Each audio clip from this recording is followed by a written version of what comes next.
Both magnesium deficiency and cold stress can cause similar symptoms in orchids, making it challenging to differentiate between the two. Here's a breakdown which I hope will help you diagnose your orchids correctly to then implement the necessary changes, which I will recommend after we look at the different symptoms. So the symptoms of magnesium deficiency are interveinal chlorosis, that would be yellowing between the veins of older leaves, usually presenting as patches of lighter green within the original green of the leaves. This is not to be confused with any forms of possible virus infection. Then there's marginal necrosis, which is the browning or blackening of leaf edges, reduced growth, as in stunted growth and smaller leaves, leaf drop that would be premature, mainly affecting older leaves, and anthocyanin production, which presents itself as increased production of anthocyanin pigments in orchids that present more anthocyanin in their cells, resulting in reddish or purplish coloration on leaves, as well as freckles, which is not to be confused with the orchid is getting enough light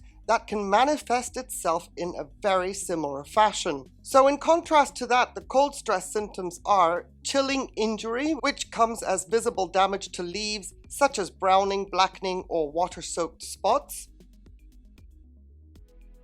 Also leaf drop and premature shedding of leaves, and healthy leaves will not present a healthy shine, for lack of a better term. Instead, they will look dull. A resting orchid gives you a great marker for dull-looking leaves. This is normal for these types of orchids, but orchids with cold stress that normally have plump leaves with a bit of a shine to them should not lose the luster of their leaves. Then, of course, we have the unfortunate happening of bud blast as a result of cold stress. In general, growth will slow down or it can stop completely. Again, not to be confused with a resting orchid's status. The worst thing that can happen because of cold stress is root rot, which of course causes reduced water and nutrient uptake. Now, the key differences that you need to take away from this video is leaf coloration. Magnesium deficiency often causes a more gradual yellowing between veins, while cold stress can cause sudden and more localized discoloration or dulling of the leaves. And then there's leaf age. You can determine magnesium deficiency, which primarily affects older leaves, while cold stress can affect leaves of all ages, the newest structures being the quickest to present cold stress, as the cell structure is not as established as those cells of older growths are. Other symptoms to compare the two is that cold stress may also exhibit symptoms like chilling injury, which is visible damage to leaves as the cell walls break down,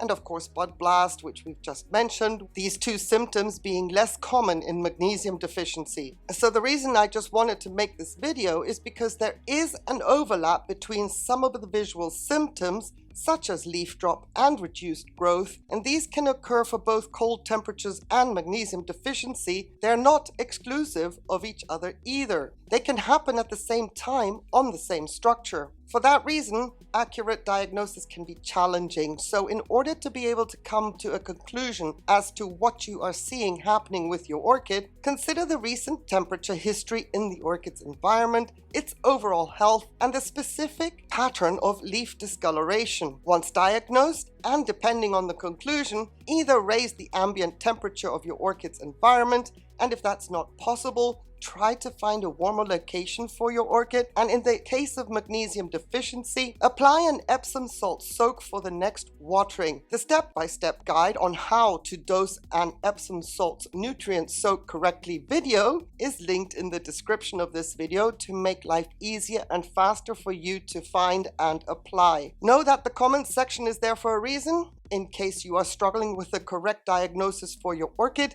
let me know more details so that I can be of help to point you in the right direction. Thank you so much for watching. I wish you a wonderful day, on the condition though, please, that you stay safe. Take care. Bye.